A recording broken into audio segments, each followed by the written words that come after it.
Hello students.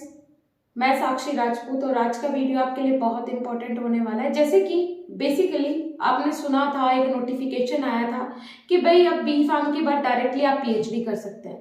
लेकिन अब वो कर कैसे सकते हैं, क्या क्या उसमें रिक्वायरमेंट्स हैं, कर सकते हैं या नहीं कर सकते हैं, है ना। बहुत ट्रेंड में भी है इस टाइम कि आप डायरेक्टली पीएचडी कर सकते हैं। 2023 से तो कंप्लीटली लागू हो जाएगा कि भाई आप पीएचडी 2023 से आप किसी भी नॉर्मल इंस्टीट्यूट से जहाँ भी पीएचडी होती होगी वहां से भी कर सकते हैं। लेकिन अभी क्या है कि अभी कुछ पर्टिकुलर कॉलेजेस बताया है कि इनसे पीएचडी हो सकती है। इंपॉर्टेंट वीडियो इसलिए होने वाला है क्योंकि आज हम बात करने वाले हैं इसी के बारे में। अवनीश राजपूत सर के साथ ही डिस्कशन होगा, वो आपको सारी चीजें बताएंगे। बेसिकली मैंने तो बोला था कि भाई वीडियो जो बनना है वो यही बनना है कि बी फार्म के बाद कर सकते हैं या नहीं कर सकते, लेकिन उनका कहना है कि हम पीएचडी के बारे में बच्चों को सारी चीजें बताएंगे। आखिरकार पीएचडी क्या होती है, भाई बी फार्म करके डायरेक्ट पीएचडी करेंगे बच्चे, डिफरेंसेस क्या होंगे, उन्हें यहाँ पे आके क्या क्या चीजें फेस करनी है। पर्टिकुलर बी फार्म में आप 36 सब्जेक्ट पढ़ते हैं और यहाँ पे आपको उन 36 सब्जेक्ट में से पर्टिकुलर एक टॉपिक लेना है। एक टॉपिक के ऊपर आपको 6 साल काम करना है। एक टॉपिक, एक सब्जेक्ट भी नहीं, एक टॉपिक, पर्टिकुलर एक टॉपिक, वो टॉपिक लेना है, उसके ऊपर 6 साल काम करना है, वो होती है पीएचडी। सर आपको सारी चीजें बताएंगे। उनका मानना है, उनका कहना है कि भाई बच्चों को नॉलेज अगर दो, जानकारी अगर दो तो सारी दो, कंप्लीट जानकारी। स्कॉलरशिप कितनी मिलती है, 40,000 स्कॉलरशिप मिलती है। तो कैसे मिलती है वो सारी चीजें बताएंगे ना आपको। स्कॉलरशिप पे भी हो सकता है, एंट्रेंस एग्जाम के थ्रू पीएचडी में एडमिशन होता है, सब चीजें आपको बताएंगे। तो सीधा मिल लेते हैं अवनीश राजपूत सर से। Hello sir. हेलो साक्षी मैम। कैसे मैम हो? बढ़िया, आप सुनाओ, आप कैसे हो? बस सर बढ़िया। सर आज का जो हमारा टॉपिक होने वाला है स्टूडेंट्स को, बेसिकली तो वैसे मैंने बता दिया जनरल तो कि हम यही बात करने वाले हैं कि बी फार्म के बाद डायरेक्ट पीएचडी हो सकती है क्या, और पीएचडी में करना क्या होता है, फायदे क्या हैं, नुकसान क्या है। नुकसान तो वैसे कुछ है नहीं, कि फायदे क्या हैं इसके, और सारी चीज़ें करियर में कैसे ये हेल्प करता है आपको। तो स्टूडेंट्स को मैंने सारी चीज़ें जनरल जनरल सारी चीज़ें बता दी है। तो अवनीश सर स्टूडेंट्स आपको आज बताएंगे सबसे पहले तो यही कि बी फार्म के बाद डायरेक्ट पीएचडी हो सकती है या नहीं हो सकती। बहुत सारे अभी इसको लेके डाउट्स हैं, बहुत सारे कंफ्यूजन है, तो वो सारे कंफ्यूजन आज आपके क्लियर हो जाएंगे। तो सर सबसे पहला क्वेश्चन यही रहेगा कि बी फार्म के बाद पीएचडी हो सकती है हाँ क्या? बिल्कुल, बी फार्म के बाद आजकल तो बहुत ज़्यादा ट्रेंडिंग में भी चल रहा है ये कि बी फार्म के बाद पीएचडी, बी फार्म के बाद पीएचडी। तो बिल्कुल बी फार्म के बाद आप डायरेक्ट पीएचडी कर सकते हो, बिल्कुल। जी हाँ जी सर। सर ये जो डायरेक्ट पीएचडी वाला सिस्टम ये लागू जैसे अभी हुआ है हाँ रिसेंटली, तो ये ऐसा बिल्कुल हुआ बिल्कुल। क्यों, जरूरत क्या हुई देखो इसकी? जरूरत क्या हुई, इसको देखते हुए आज के टाइम में आप सभी जानते हो कि इंडिया इस आने वाले टाइम में और अब भी मेडिसिन का हब बनता जा रहा है। और क्या है कि जो फार्मासिस्ट है इनको एक इंजीनियरिंग नॉलेज हो जाती है बेसिकली फार्मेसी करते हुए। तो ये रिसर्च फील्ड में भी अपना अच्छा काम कर सकते हैं और रिसर्च फील्ड में भी अपने आप को वो जो प्रोग्रेस है वो कर लें, और ज़्यादा इनको टाइम ना इन्वेस्ट करना पड़े, ज़्यादा टाइम, ज़्यादा जो डिग्रियां हैं वो हासिल ना करनी पड़े। इसलिए बी फार्म के तुरंत बाद ही पीएचडी का भी ऑप्शन इन्हें दिया गया है, और बहुत लंबा टाइम हो जाता है पीएचडी में भी, लगभग 5 से 6 साल लग जाते हैं। तो इसीलिए इनको एक अपॉर्चुनिटी दी गई है ताकि ये बी फार्म के बाद सीधा अपना जो पीएचडी है वो कंप्लीट कर सके। जी सर। स्टूडेंट्स मैं एक और बात आपको बता दूं कि जनरल जितने भी स्टूडेंट्स हैं बी फार्म के बाद वो सभी पीएचडी नहीं कर सकते हैं। पहली बात, इसमें कुछ रेस्ट्रिक्शंस है, जैसे कि 75% के अबाव आपके मार्क्स होने चाहिए, सबसे पहली बात। दूसरी बात कि कुछ पर्टिकुलर इंस्टीट्यूट्स ही हैं जिनमें आप डायरेक्ट बी फार्म के बाद पीएचडी कर सकते हैं, क्योंकि अभी स्टार्टिंग है तो अभी सारे इंस्टीट्यूट्स को इसके लिए अलाउ नहीं किया गया है। उसके बाद सर मैं ये पूछना चाहूंगी आपसे कि इसके बेनिफिट्स क्या है, पीएचडी करने के बाद क्या बेनिफिट्स देखो, अगर होते हैं? पीएचडी करने के बाद बेनिफिट्स का मतलब है कि पीएचडी क्यों करें। देखो, सबसे पहली बात तो यह जी। है कि भाई डॉक्टर लग जाता है नाम के आगे, आप डॉक्टर बन जाते हैं एक तरह से। दूसरी बात कि हम्म। जो एकेडमिक्स होते हैं चीज़ों के, एकेडमिक्स का मतलब है कि अगर आप एकेडमिक्स फील्ड में जाना चाहते हो तो पीएचडी के बाद आपका बहुत ही ब्राइट फ्यूचर रहता है। अगर आप किसी भी पर्टिकुलर कॉलेज के या किसी भी इंस्टीट्यूट के अगर आप हेड ऑफ द डिपार्टमेंट बनना चाहते हैं तो आप हेड ऑफ डिपार्टमेंट भी बन सकते हैं, जिसको एचओडी बोला जाता है। या फिर किसी इंस्टीट्यूट के आप डीन या प्रिंसिपल बन सकते हैं, या फिर डायरेक्टर की पोस्ट पे आप सीधा जा सकते हैं। तो ये आपको बहुत अच्छा बेनिफिट हो जाता है, और सैलरी भी बहुत अच्छे पैकेज की सैलरी आपको पीएचडी करने के बाद मिलती है। और आपके किसी भी पर्टिकुलर सब्जेक्ट पे और उस पे किसी भी टॉपिक पे जब आपकी पीएचडी कंप्लीट हो जाती है तो आपकी एक बहुत अच्छी कमांड बन जाती है बेसिकली पूरी नॉलेज के ऊपर।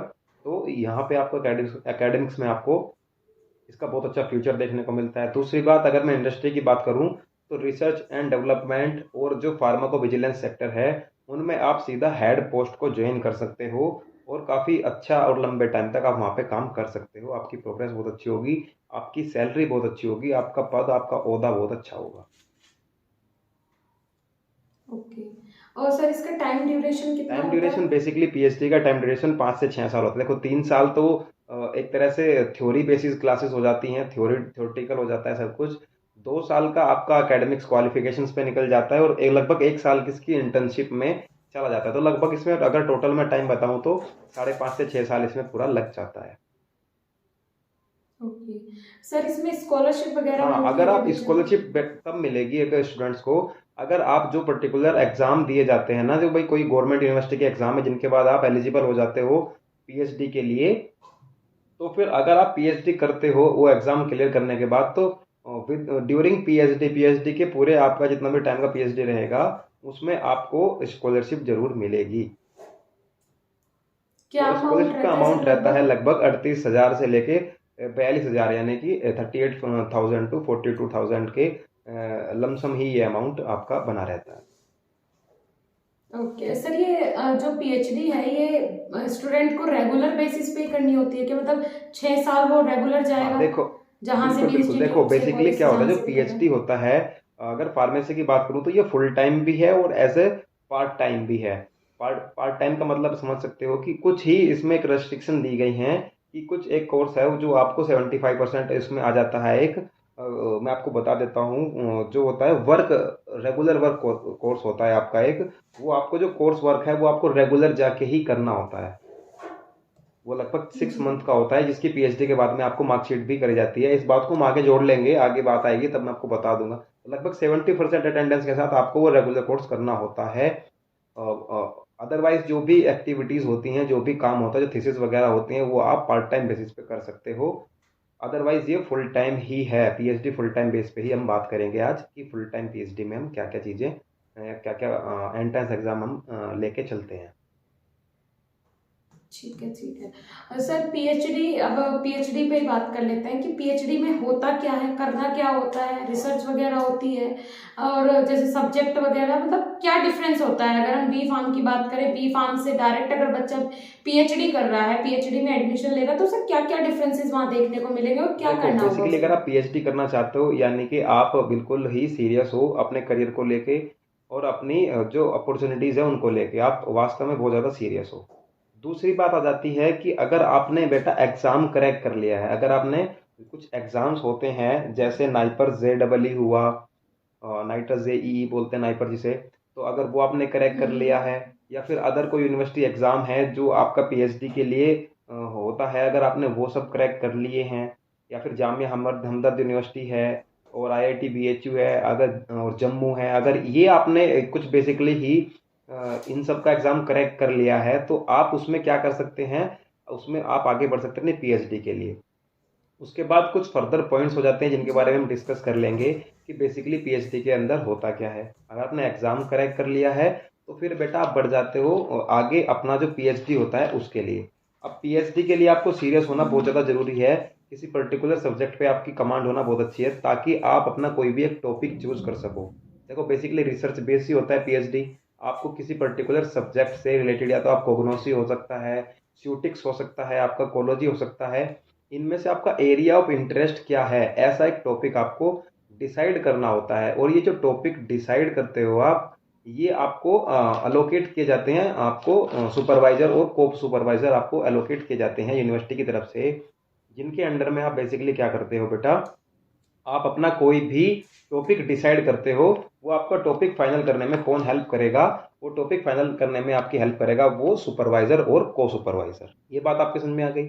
इतनी बात समझ में आती है तो आगे बढ़ते जी। हैं। इसमें होता क्या है बेसिकली कि आपको उस टॉपिक से रिलेटेड, ये नहीं हुआ कि आपने टॉपिक चूज कर लिया और आप उस पर रिसर्च करनी शुरू कर दी, नहीं ऐसा नहीं है।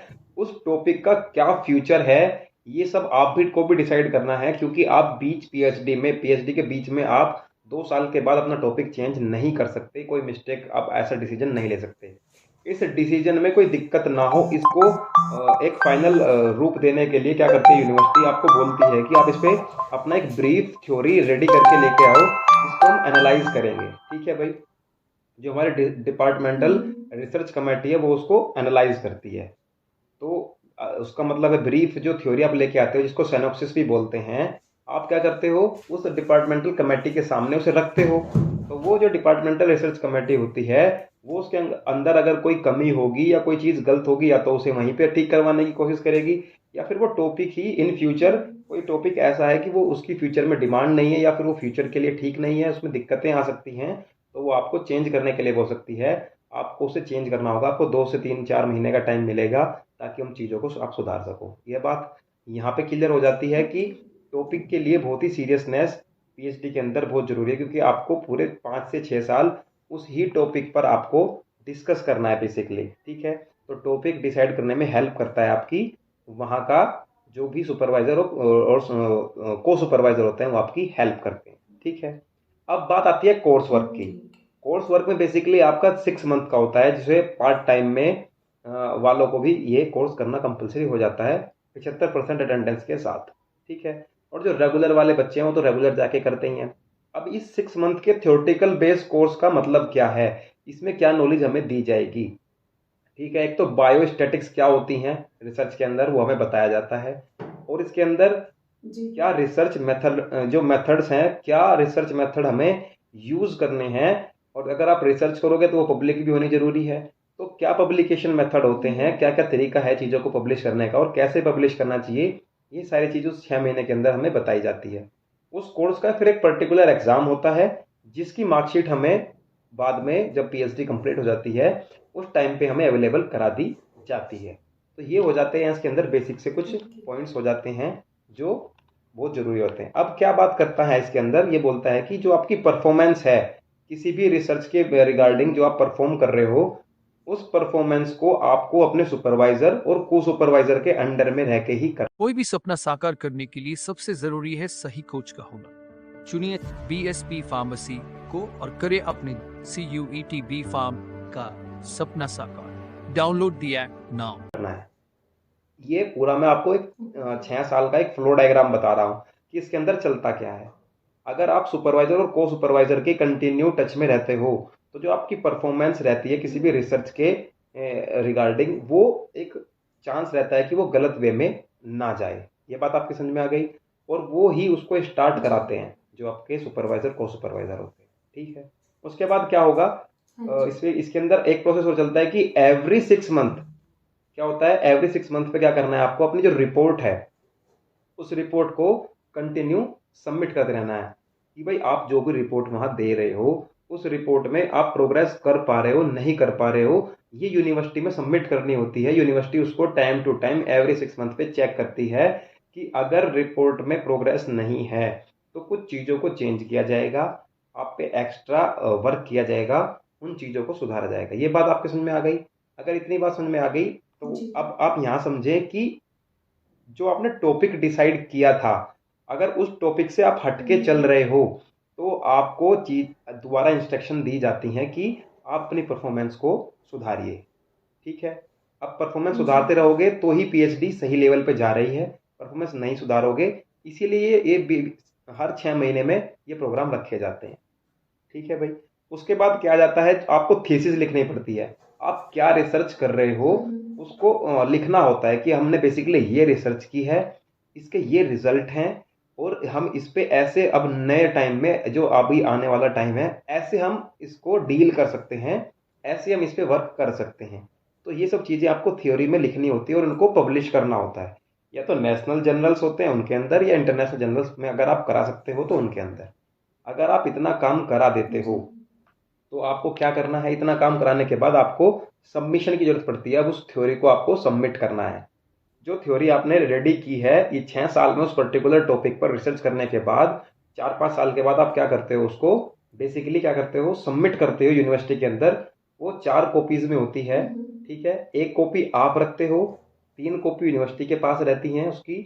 अब यूनिवर्सिटी उन 3 कॉपीज का क्या करता है, बेसिकली एक कॉपी तो रखता है अपने पास यूनिवर्सिटी में, और 2 जो कॉपीज होती हैं उसकी उन्हें बाहर भिजवा देते हैं एक्सपर्टीज के पास। जो एक्सपर्ट्स होते हैं, अदर अदर यूनिवर्सिटी के एक्सपर्ट्स होते हैं, वो उन थेसिस को और जो पब्लिकेशंस हैं उनको देखने के बाद वो क्या करते हैं, अगर वो अप्रूव कर देते हैं कि हाँ बेसिकली जो ये वर्क किया गया है वास्तव में इसमें कोई कमी नहीं है, ये बिल्कुल ठीक है, तो वो आगे पर्टिकुलर चला जाता है दोबारा ऑथेंटिकेशन के लिए। कौन सा ऑथेंटिकेशन होता है, वो आरडीसी का होता है, जो रिसर्च डेवलपमेंट कमेटी होती है उसके पास चला जाता है। और अगर वहां से अप्रूवल में कोई दिक्कत है, वो फर्दर एडवाइस करते हैं कि ये चीजें इसमें ठीक कर ली जाएं, तो वे चीजें ठीक करने के बाद फिर दोबारा अप्रूवल के लिए जाता है। अप्रूव होने के बाद फिर दोबारा क्या होता है कि एक आरडीसी कमेटी बनाई जाती है, रिसर्च डेवलपमेंट कमेटी होती है। वो फाइनली क्या करती है, आपका जो भी वर्क हुआ है, जो भी आपकी थीसिस हैं, उन थीसिस को वो चेक करती है, और चेक करने के बाद आपको बताएगी कि आपका जो वर्क है उसी के सामने आप प्रेजेंट करोगे। जैसे आपने शुरू में जो डीआरसी थी, डिपार्टमेंटल रिसर्च कमेटी थी, उसके सामने ऐसे प्रेजेंटेशन दी थी अपने टॉपिक की कि मैं ये टॉपिक चूज कर सकता हूँ क्या। तो अब वो चूज किया हुआ टॉपिक जो भी आपने रिसर्च किया वो आप आरडीसी, रिसर्च डेवलपमेंट कमेटी के सामने फाइनल प्रेजेंटेशन देते हो।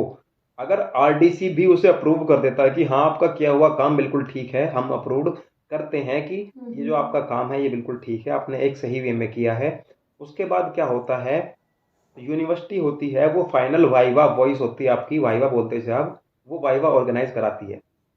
अब उस वाइवा में अदर अदर यूनिवर्सिटीज से एक्सपर्ट्स आते हैं, और ये काम किसका होता है, बेसिकली आपकी जो यूनिवर्सिटी होती है उसका। ये अरेंज करवाने में बहुत खर्चा भी आ जाता है यूनिवर्सिटी का, क्योंकि जो बड़े बड़े प्रोफेसर्स होते हैं उनसे डेट लेनी पड़ती है, उनसे पर्टिकुलर टाइम लेना पड़ता है, तो ये सब चीज़ें यूनिवर्सिटी हैंडल करती है।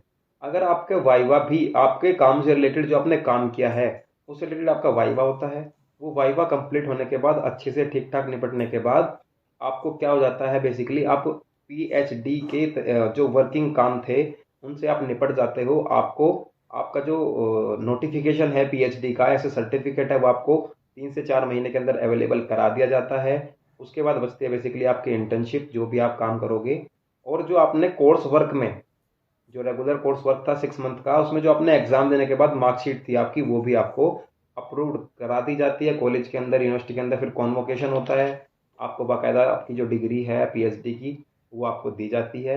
ये एक ओवरव्यू हो गया आपकी पीएचडी का, कि आप बी फार्मा करने के बाद नाइपर वगैरह में, आईआईटी बीएचयू में, इनमें अगर आप अपनी जो पीएचडी है उसको करते हो, तो ये सारा एक वर्क प्रोग्रेस होती है पूरी पीएचडी के अंदर, ये बेसिकली वर्क होता है। ये एक ओवरव्यू मैंने आपको पूरा पीएचडी का दे दिया। इससे अगर कोई बात छूटती है तो आपको अपडेट करा दी जाएगी। वैसे मुझे नहीं लगता कि एक ओवरव्यू आपको 4-5 साल 6 साल का मिल जाता है कि बेसिकली वर्क कैसे होगा आपका पीएचडी के अंदर। जी हाँ जी बिल्कुल। और सर इसमें एडमिशन जो होता है पीएचडी में, अगर स्टूडेंट को एडमिशन लेना तो कोई एंट्रेंस एग्जाम वगैरह होता है देखो, क्या इसके एंट्रेंस लिए? एग्जाम मैंने आपको बताया है कि CSIR नेट होगा, उसका एग्जाम होगा, जिसके अंदर CSIR की लैब्स वगैरह होती हैं, उसके अंदर से अलग अलग और नाइपर JEE होता है, जॉइंट एंट्रेंस एग्जाम होता है नाइपर के लिए। नाइपर के बेसिकली 7 यूनिवर्सिटीज हैं पूरे ऑल ओवर इंडिया के अंदर, तो उनमें भी आप ये पीएचडी अपनी कर सकते हो। ठीक है। और सर एक आपने थीसिस बताया, तो थीसिस को लेके काफी सारे कंफ्यूजन रहते हैं, तो थीसिस मेनली कैसे हम उसे एक्सप्लेन कर सकते हैं, अगर हम बेसिकली थीसिस के बारे में जाने, तो ये थीसिस जो होती है क्या एमफार्म में, मास्टर्स में भी बनानी होती है? थीसिस बेसिकली क्या है कि आप जो काम कर रहे हो, मास्टर्स में तो पर्टिकुलर सब्जेक्ट हो जाता है, लेकिन जो पीएचडी होता है उसमें पर्टिकुलर टॉपिक हो जाता है। एक टॉपिक पर ही आपको लगभग एक बुक लिखनी है, इसका मतलब समझो आप पीएचडी। और जो भी आप वर्क कर रहे हो, जो भी आप प्रोग्रेस कर रहे हो, जो भी आपने प्रैक्टिकल्स किए, जो भी आपने थ्योरी की, जो वर्क आपने किया, उसको लिखना ही थीसिस कहलाता है। उसको सुटेबल वे में लिखना क्या ठीक है, कहलाता तो है, मतलब थीसिस ये कहलाता है। एक ऐसा बोल सकते हैं कि एक फाइनल रिपोर्ट होती है। हाँ, जो थीसिस फाइनल तब होती है थीसिस, जब वो जो प्रोसेस होते हैं ऑथेंटिकेशन के प्रोसेस से वो गुजर चुकी हो, उसको तब वो फाइनल हो जाती है। ओके, ठीक हाँ है जी, सर। हमारी तरफ से थीसिस क्या हुई, फाइनल। फाइनल हमारी तरफ से होती है थीसिस, ना कि यूनिवर्सिटी की तरफ से। थीसिस हम बना रहे हैं, हमने जो फाइनल चीजें अपनी लिख दी कि हमारी तरफ से ये फाइनल चीजें हमने जो एक्सपीरियंस किए, एक्सपेरिमेंट्स किए, उसकी फाइनल रिपोर्ट ये है, उसको बोलते थे थीसिस। जी बिल्कुल। तो मेरे हिसाब से तो पीएचडी से रिलेटेड सारे क्वेश्चन स्टूडेंट के जितने भी डाउट्स होंगे वो क्लियर हो गए होंगे। अगर अभी भी कोई डाउट है तो वो कमेंट सेक्शन में कमेंट करें। साथ ही साथ अगर कोई भी कंफ्यूजन होती है तो उसका सॉल्यूशन तो आपको मिल ही जाता है, या तो हम कमेंट्स के थ्रू बता देते हैं या फिर फर्दर जैसे कि आप सब न्यू देखा सर ने अगर लगेगा कि हाँ सारी चीजें बताई, आपका जो क्वेश्चन है वो जेन्युइन है। और पीएचडी के मुझे नहीं लगता कि कोई भी क्वेश्चन कोई भी डाउट आपके मन में बचे होंगे पीएचडी से रिलेटेड। सो जितने भी स्टूडेंट बी फार्म में है तो अच्छे से मेहनत करो, 75% के अबाउ गेन करो, डायरेक्ट पीएचडी में एडमिशन लो। और जब तक आप लोगों की बी फार्म कंप्लीट होगी मेरे हिसाब से, या फिर जिन स्टूडेंट की हो गई है तो 2023 का वेट करो, बिल्कुल जनरल हो जाएंगी ये चीजें, स्मूथ हो जाएंगी और सारे इंस्टीट्यूट्स में आप पीएचडी कर पाएंगे इजीली। तो 23 तक का वेट करो, बस 23 तक का नोटिफिकेशन के थ्रू था कि 23 तक सारी चीजें ये स्मूथ हो जाएंगी, direct PhD after B pharm. अभी काफी सारे इंस्टीट्यूट्स में तो ये जानकारी नहीं है, पता ही नहीं है, टीचर्स को नहीं पता, खुद हमारे टीचर्स जो मेरे सीनियर्स है टीचर्स हैं उन्हें नहीं पता ये जानकारी। लेकिन ये ऑफिशियली पीसीआई ने नोटिफिकेशन दे दिया है कि अब डायरेक्टली पीएचडी होगी बी फार्म के बाद। कुछ इंस्ट्रक्शंस है जो मैंने आपको बता दी। साथ ही साथ भाई 75% का क्राइटेरिया इन्होंने दिया है। उसके बाद एंट्रेंस एग्जाम के थ्रू एडमिशन होगा, ये भी है, कहीं कहीं डायरेक्ट भी होगा, but most probably entrance exam के थ्रू ही होगा। तो उसके लिए जरूरी है पढ़ना, उसके लिए जरूरी है नॉलेज होना। उसके लिए बीएसपी फार्मेसी की पूरी टीम बहुत मेहनत करी है। डेली 4 क्लासेस चल रही है, जिनमें से अवनीश राजपूत सर भी 2 सेमेस्टर की क्लासेस कंटिन्यू ले रहे हैं, जो कि अभी हमारे पास रनिंग सेमेस्टर्स है, 1st और 3rd। अभी हमारा जो सेमेस्टर्स लॉन्च होने वाले 2nd, 4th और 6th, 3 सेमेस्टर एक साथ आने वाले हैं। मतलब बेसिकली फिर हमारे पास जो सेमेस्टर्स होंगे 1st, 2nd, 3rd, 4th, 5th, 6th, 6 semester 3rd year तक सारे सेमेस्टर्स के कोर्सेज हमारे पास अवेलेबल होंगे विद इन 1 मंथ। सो आप लोग 6th सेमेस्टर तक जितने भी स्टूडेंट मेरी ये वीडियो देख रहे हैं आप लोग जाके कोर्सेज में ज्वाइन कीजिए। डेली बेसिस पे वीडियोस अपलोड हो रही है, डेली बेसिस पे लाइव क्लास हो रही है, 4 क्लास डेली, जितने भी आपके सब्जेक्ट होंगे डेली उसकी क्लास होगी। जैसे ही सिलेबस कंप्लीट हो जाएगा रिवीजन स्टार्ट हो जाएगा। रिवीजन के बाद आपका क्विक रिवीजन होगा, क्विक रिवीजन के बाद मॉडल पेपर्स आपसे सॉल्व करवाए जाएंगे और मॉडल पेपर्स को आपको एक्सप्लेन किया जाएगा। इतना सारा मटेरियल हमारी एप्लीकेशन पे अवेलेबल है। टीचर्स बहुत मेहनत कर रहे हैं, घर पे नोट्स डिलीवर किए जा रहे हैं, नोट्स के साथ गिफ्ट भी भेजे जा रहे हैं। फ्री टेस्ट सीरीज का भी फायदा आपके लिए है। हर सैटरडे को पेड कोर्सेज वाले बच्चों का टेस्ट होता है, उसी में हमने सोचा कि फ्री भी टेस्ट सीरीज करवाएं। जो बच्चे अफोर्ड नहीं कर सकते, 1000 भी नहीं दे पा रहे, 1000 के हमारे कोर्सेज हैं, तो अगर वो भी नहीं दे पा रहे हैं भाई 8 महीने लाइव क्लास, घर पे नोट्स डिलीवर हो रहे हैं, 4 क्लास डेली चल रही है, model paper, test series, revision, quick revision, everything for you. हम चाहते हैं हमारे प्लेटफॉर्म पे जो बच्चा है वो एक बेस्ट फार्मासिस्ट बन के निकले। वो लेने के बाद नोट्स आप कुछ रिव्यूज हैं जाके हमारे चैनल्स पे देखिए। रिव्यूज बच्चों के ऐसे हैं, बच्चों का ये भी कहना है कि जिनके पास ये नोट्स आ गए वो उसकी बैक लग ही नहीं सकती। एक स्टूडेंट की मैं आपको बात बताती हूँ। पहले उसने जो हमारा कोर्स लिया वो डिजिटल कोर्स लिया। डिजिटल कोर्स लेने के बाद उसका कहना था कि मैम अब मुझे नोट्स भी चाहिए। नोट्स लेने के बाद उसका कहना था कि मैम मुझे अब मास्टर कोर्स में ज्वाइन करना है और मुझे हैंड रिटन नोट्स भी मंगाने। कुल मिला के उसने 4-5 बार पेमेंट की और 4-5 बार उसने चीजें खरीदी। तो क्या आपको नहीं लगता कि और लॉस में भी गया? क्योंकि ऐसा होता है कि अगर किसी को कोई कोर्स रिटर्न करवाना हो तो उसमें कुछ ट्रांजेक्शन चार्जेस होते हैं 100-150 रुपए, तो वो कट जाते हैं। तो बच्चे ने वो भी 2-3 बार उसका लॉस हुआ, लेकिन उसने सारे कोर्सेज में ज्वाइन किए। सारे कोर्सेज में नोट्स अलग से ले रहा है। पहले उसने देखा कि पहले डिजिटल लेके देखता हूँ कैसा है। उसे इतना अच्छा लगा कि उसने 3-4 जो मटेरियल है हमारे पास, 4 मटेरियल जो है फर्स्ट सेम के, सब कुछ ले लिया, कुछ नहीं छोड़ा फिर। तो आप खुद सोचिए कि बच्चा आंख बंद करके पेमेंट कर रहा है और उसे इतना अच्छा लग रहा है कि जो है भाई अब मुझे सब चाहिए, अब मुझे कुछ छोड़ना नहीं। तो इस तरीके के भी काफी सारे स्टूडेंट्स हैं, काफी सारे पेरेंट्स हैं जो कि अपने बच्चों को लेके हमारे पास आते हैं, जो कि सेटिस्फाइड है। काफी सारे, एक तो मेरठ की हैं, कोई शास्त्री करके, नाम मुझे पर्टिकुलर याद नहीं है, उन्होंने तो अगर मेरा वीडियो ये देखें तो जरूर आप इस पे भी कमेंट कीजिएगा। उन्होंने कमेंट भी किए हैं 1-2 वीडियो पे, क्योंकि काफी सारे बच्चों के मैंने इंटरव्यू लिए हैं, कॉल्स किए हैं बच्चों के पास। तो उनका कहना ये था कि हमारे बच्चे के पास भी कॉल करो, अगर आप ना होते तो हमारे बच्चे का पता नहीं क्या होता, हिंदी मीडियम से है, नहीं समझ पाता चीजें। तो बेसिकली बहुत सारे ऐसे पेरेंट्स हैं जो कि काफी ज्यादा खुश हैं और उनकी उम्मीदें हमसे हैं और उनकी उम्मीदें हम कभी भी नहीं टूटने देंगे। बीएसपी फार्मेसी पूरी मेहनत करेगा और जल्दी ही मैं एक खुशखबरी आपको देने वाली हूँ। जल्दी ही यूट्यूब चैनल पे free of cost live class चलने वाली है और लाइव क्लास भी ऐसे चलने वाली है कि आप लोगों को मजा आ जाएगा देख के। जिस फॉर्मेट में लाइव क्लास होंगी कि आप लोग कहेंगे कि हाँ सच में कुछ मिल रहा है। तो हम चाहते हैं फ्री में लो, पैसों में लो, लेकिन आप परफेक्ट जो अपना रोल है वो प्ले करो एज ए स्टूडेंट। ओके बच्चों, जितनी भी जानकारी हो सकती है मैंने आपको दी। ऐप इंस्टॉल करने में देरी मत कीजिए, नीचे डिस्क्रिप्शन बॉक्स में ऐप का लिंक है, जाके इंस्टॉल कीजिए। कोर्सेज अगर पेड लेने पेड लो, फ्री लेने फ्री लो, जैसा चाहिए वैसा लो। फ्री टेस्ट सीरीज ज्वाइन करनी है वो करो, पेड कोर्सेज में ज्वाइन करना है करो। डेमोज देखो, मैं बोलती हूँ कोई भी चीज लेने से पहले उसका डेमो देखो। भाई देख के लो ना, बिना देखे क्यों लेते हो? डेमोज अपलोडेड है, डेमोज जाके देखो। ओके बच्चों, मिलेंगे देन नेक्स्ट इन्फॉर्मेटिव वीडियो के साथ। तब तक के लिए धन्यवाद, नमस्कार।